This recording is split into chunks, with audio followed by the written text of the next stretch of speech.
ये कांग्रेस की सरकार अगर होती तो ये इस तरह की चीज़ें नहीं होती। 70 साल में क्या किया? 70 साल में औरतों की बोली नहीं लगाई हमने।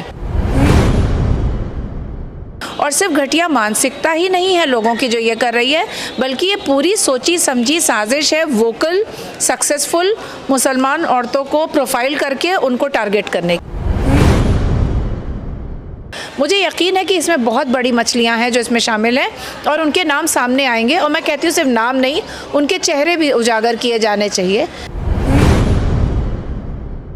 उत्तर प्रदेश के लखनऊ की राजनीति में हम ये कहें कि एक वुमन को लेकर जिस तरह से कांग्रेस ने एक अभियान चला रखा है, उस अभियान के दौरान ही एक नाम ऐसा है जो राजनीति के तमाम नामों में जो है हम यूँ कहें कि अनछुआ नहीं है, सदफ जाफर जी का।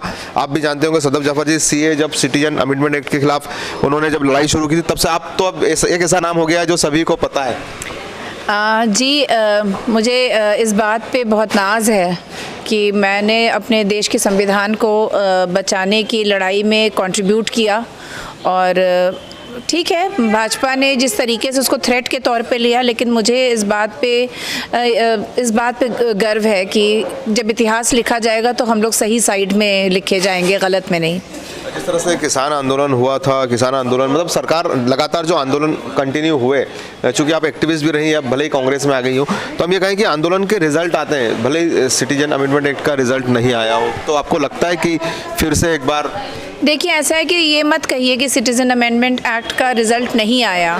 हम क्योंकि ज़िम्मेदार औरतें थीं और हमें ये इस बात पे फ़िक्र थी कि कोरोना इतनी तेज़ी से फैल रहा है और हमारी वजह से किसी और को परेशानी ना हो, इसलिए हम उठ गए थे। लेकिन अगर ये कहा जाए कि रिज़ल्ट नहीं आया तो ये गलत होगा, क्योंकि CA/NRC और NPR पे काम बंद कर दिया गया, सरकार ने नहीं किया। और हमने फार्म लॉज को एक तरह से देखा जाए जो उसके खिलाफ प्रोटेस्ट हुए, उसको इंस्पायर किया। मतलब ये आप मानती हैं कि उस आंदोलन की वजह से ये काम रोकना पड़ा?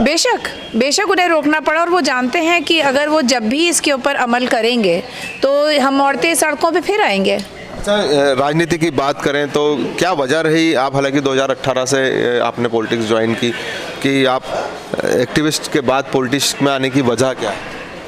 देखिए, ऐसा है कि अगर आपको कोई भी आंदोलन को अपने अंजाम तक ले जाना है तो एक सही आइडियोलॉजी के साथ जुड़ना बहुत ज़रूरी है। कांग्रेस पार्टी एक ऐसी पार्टी है जिसने बहुत बड़ा महत्व है उसका, और बहुत महत्वपूर्ण उसकी भूमिका है स्वतंत्रता संग्राम के दौरान और उसके बाद संविधान लिखे जाने में। और अगर वो सही कस्टोडियंस अगर हैं तो जो देश के हकों की हिफाजत कर सकते हैं और जिसकी लड़ाई लड़ रहे हैं वो कांग्रेस है। क्या वजह सपा को नहीं चुना आपने, या हम ये कहें कि असदुद्दीन ओवैसी है उसको नहीं चुना? देखिए, जो पार्टियां जो हैं वो धर्म और जाति के आधार पे बनती हैं, वो पार्टियां कभी भी संविधान के हक में नहीं हो सकती हैं। संविधान सबकी बराबरी की बात करता है, सबके लिए जस्टिस की बात करता है। और सिर्फ एक कांग्रेस पार्टी ऐसी है जिसका अपना, कहते हैं लोग, की वोट बैंक नहीं है। मैं कहती हूँ कि देश की हर जनता उसका वोट बैंक है। जो संविधान पे यकीन करता है वो उसका वोट बैंक है। पर चुनाव लड़ने की तैयारी है आपकी भी, इलेक्शन के लिए आपने भी नॉमिनेशन? जी हाँ, मैंने नॉमिनेशन किया है लखनऊ मध्य 174 से। क्या लगता है आपको टिकट को लेकर कितनी आशान्वित है? देखिए, ऐसा है कि मैं अपना काम करना जानती हूँ। एक संस्कृत में श्लोक है कि कर्मण्येवाधिकारस्य मा फलेषु कदाचन। तो ये है, और ये हर मज़हब में है कि आप जो हैं वो अपना काम करें और फल की चिंता ना करें। किसी उम्मीद से, किसी आशा से ना मैंने आंदोलन किया, और ना मैं लड़ाई लड़ रही हूँ, और ना किसी एम्बिशन के तहत मैंने अप्लाई किया था। मुझे यकीन है कि पार्टी अगर लड़की हूँ, लड़ सकती हूँ की बात करती है तो वो मुझे कंसिडर करेगी। लेकिन जो भी डिसीजन होगा पार्टी का वो हम उसको अमल करेंगे। अच्छा, जिस तरह से आपने देखा कि अभी एक बार फिर से, पहले भी हो चुका है, खासकर मुस्लिम महिलाओं पे अटैक हो रहा है, चूँकि आप मुस्लिम समाज से आती हैं, बोलियां तक लगाई गई। हालांकि महाराष्ट्र में चूँकि सरकार कांग्रेस और शिवसेना की होने की वजह से जो है उस पर कार्रवाई शुरू हो गई। उत्तराखंड से भी कुछ लोगों को अरेस्ट किया गया। देखिए, ये बिल्कुल टारगेटेड था। इसके ऊपर मैं उस 18 साल और 21 साल के जो बच्चे पकड़े गए हैं, वो ऑल्दो बच्चे नहीं हैं, एडल्ट्स हैं और क्रिमिनल्स हैं, लेकिन वो सिर्फ एक पुर्जा है बहुत बड़ी मशीन का, बहुत छोटा पुर्जा। असल में उनको डेटा किसने प्रोवाइड किया, पे मास्टर्स कौन है। एक यतीम लड़की 18 साल की, वो इतना दिमाग नहीं लगा सकती है जब तक कि उसके अंदर इतनी नफ़रत इंस्टिल ना की गई हो, उसको किसी पेरोल पे ना रखा गया हो। और ये पहली बार नहीं हुआ है। सुल्ली डील में दिल्ली पुलिस की जो हमने क्रिमिनल्स के साथ संलिप्तता ही कहेंगे, और ये मैं ऑन रिकॉर्ड कहने में शर्मिंदा नहीं हूँ कि अगर उन्होंने सही वक्त पे ये डिसीजन ले लिया होता कि उनको पकड़ लिया होता, जैसे कि महाराष्ट्र में कांग्रेस समर्थित अगाड़ी की सरकार ने किया, तो ये पूरा मुद्दा शांत हो जाता और इतनी हिम्मत नहीं पड़ती। लेकिन इन्होंने क्या किया, ये कांग्रेस की सरकार अगर होती तो ये इस तरह की चीज़ें नहीं होती। 70 साल में क्या किया, 70 साल में औरतों की बोली नहीं लगाई हमने। ऐसा नहीं है कि हमारे खिलाफ महिला राइवल्स नहीं थे दूसरी पार्टी में, लेकिन कब हुआ कि बोली लगाई जाती। तो इस तरह से कंपेयर करना चाहेंगे जिस तरह से आपने भी भोगा है, आपको भी जेल तक जाना पड़ा था, आपके साथ भी काफ़ी कुछ।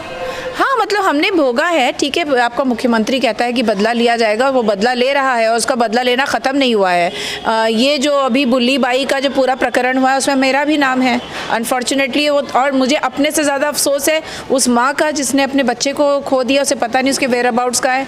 नजीब की मदर का नाम है। कुछ औरतें 65 साल की हैं, कुछ 70 साल की हैं, इस तरह की औरतों का नाम है। तो आप सोचिए कि किस तरह की घटिया मानसिकता है जो ये कर रही है।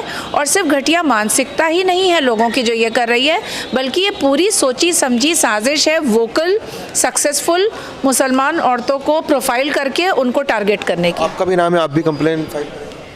जी हाँ, मेरा नाम है और मैं कंप्लेंट मैंने फ़ाइल करी है और बिल्कुल उसको नहीं छोड़ा जाएगा। और मैं टच में भी हूँ कुछ लोगों के मुंबई में जो सरकार में हैं, और मुझे आश्वासन दिया गया है कि इसके ऊपर जो है वो जस्टिस मिलेगी बहनों को। क्या लगता है कि वहाँ तक पहुँचेगी जांच, जो आपने कहा जिस तरह से कि जिन लोगों की ने ये किया है आपको? देखिए, बिल्कुल पहुंचेगी। जिस तरीके से लगातार मुंबई पुलिस ने और वहाँ के एडमिनिस्ट्रेशन और सरकार ने लगातार, चाहे वो कंगना रनावत को शांत करने का मामला हो, चाहे वो शाहरुख खान के बेटे को जस्टिस का मामला हो, चाहे वो ऐसे तमाम मामले हैं जिस तरह से उन्होंने लोगों को एक्सपोज किया है गलत करने वालों को, मुझे यकीन है कि इसमें बहुत बड़ी मछलियां हैं जो इसमें शामिल हैं और उनके नाम सामने आएंगे। और मैं कहती हूँ सिर्फ नाम नहीं, उनके चेहरे भी उजागर किए जाने चाहिए ताकि लोगों को पता चले कि किस तरह की घटिया मानसिकता जो है वो हमारे देश के युवाओं में ये लोग इंस्टिल कर रहे हैं। क्या मुद्दों पर आप जा रही हैं आपके विधानसभा क्षेत्र में इलेक्शन को लेकर? क्या नहीं हुआ, क्या होना चाहिए? इस सरकार से आपको क्या उम्मीद थी?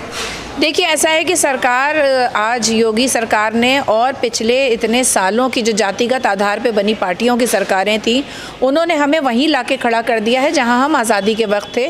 हमारे मेन मुद्दे रोटी कपड़ा मकान, दवाई पढ़ाई और महिला सुरक्षा है। तो इसलिए हम उसी के ऊपर बात कर रहे हैं। जब हम बात करते हैं लड़की हूँ लड़ सकती हूँ, तो उसमें वो लड़की, वो महिला सबसे ज़्यादा जो उत्पीड़ित रही है अपने पति के अपनी बेरोज़गार हो जाने से, अपने मकान न पाने की वजह से, राशन न पाने की वजह से, महंगाई की वजह से, हम उन तमाम मुद्दों को लेकर लोगों के बीच जा रहे हैं। और भले ही हमको धर्म के आधार पे, जाति के आधार पे इन सरकारों ने बांटने की कोशिश करी, लेकिन हमारे पेट में रोटी डालने में ये सब असमर्थ रहे। सरकारी नौकरियां जिस तरीके से ख़त्म करी गई, संविदा पे लाया गया, जिस तरह से बेरोज़गारी बढ़ी, जिस तरह से अशिक्षा बढ़ी, स्मार्टफोन और ये और वो जो बात की जा रही है, तो आप ये देखिए कि कहाँ दे पाए सरकारी स्कूल। तो शुरू कर दिया देना। नहीं, अब तो सब करेंगे। अब तो वो अपने मुहाने खोल देंगे पूरी तरीके से। वो कई हज़ार करोड़ के जो है वो, अब मैं देख रही हूँ योजनाएं जो हैं और डायरेक्ट मनी ट्रांसफ़र कर रहे हैं। लेकिन जनता अब जान गई है कि ये फौरी फ़ायदे और फौरी शिलान्यास की शिलान्यास सिर्फ एक पत्थर ही रह जाता है, जिसको चुनाव के बाद जनता जो है उस पर सिर्फ सर फोड़ने के लिए रह जाती है। आपको लगता है कि राहुल गांधी ने जिस तरह से वेस्ट बंगाल इलेक्शन में कोविड के बढ़ते केस को लेकर, भले ही इलेक्शन कमीशन नहीं जागा हो, राजनीतिक दल नहीं जागे हो, लेकिन उन्होंने अपनी तमाम सभाएं कैंसिल कर दी थी, वैसा ही कुछ प्रियंका गांधी ने भी उत्तर प्रदेश में कर दिया है, जिससे आप लोग हो सकता है नाराज़ हों। तो ये इसका भी जो है फ़ायदा जनता से मिलेगा? देखिए, ऐसा है कि राहुल गांधी जी के और सोनिया गांधी जी हों, चाहे कांग्रेस पार्टी के प्रियंका गांधी जी हों, ये तमाम जो नेता हैं ये बेहद ही संवेदनशील नेता हैं और बहुत ही जिम्मेदार नेता हैं। वो नहीं चाहते हैं कि किसी तरह से भी चुनावी फ़ायदे के लिए जनता को जान खतरे में डाली जाए, जिस तरह से लगातार भाजपा कर रही है। और कल के प्रकरण के बाद प्रियंका जी को ये लगा कि भई इस तरीके से कोविड के केसेस जिस तरह से बढ़ रहे हैं, हम किसी तरीके से भी ऐसा काम ना करें कि किसी की भी जो है वो जान जो है वो जोखिम में डाली जा सके। और हम स्वागत करते हैं इस कदम का। और जनता जो है, हम घर घर, वैसे भी अच्छा है कि हमारा कार्यकर्ता घर घर जाने का काम करे, संगठन मजबूत है, हम घर घर जाएंगे और लोगों को इस बात का आश्वासन दिलाएंगे कि जो आपकी जान खतरे में डाल सकते हैं चुनाव लड़ने के लिए, वो जीतने के बाद आपका क्या हशर कर सकते हैं। भाजपा को देख चुके हैं, बाकी पार्टियों को आजमा चुके हैं, अब कांग्रेस का समय है, कांग्रेस आ रही है। जिस तरह से देखा आपने, हमारे से साथ बातचीत कर रही हैं सदफ जफ़र जी, उन्होंने साफ कहा कि कांग्रेस ही एक ऐसी पार्टी है जो सभी समुदाय, सभी समाज, सभी जातियों को साथ लेकर चलती। यही वजह है कि वो कांग्रेस के साथ गई हैं। और उन्होंने कहा कि बुल्ली बाई जो प्रकरण है जिसमें महिलाओं की बोलियां लगाई गई थी, उनका भी नाम था, उन्हें भी उम्मीद है, उन्होंने भी अपनी एक कंप्लेन फाइल की है कि महाराष्ट्र सरकार जो है इस मामले में उन लोगों तक भी पहुंचेगी जिन लोगों ने ये पूरा की पूरा कार्य कराया है। करने वाले तो उसकी हिरासत में आ ही गए हैं।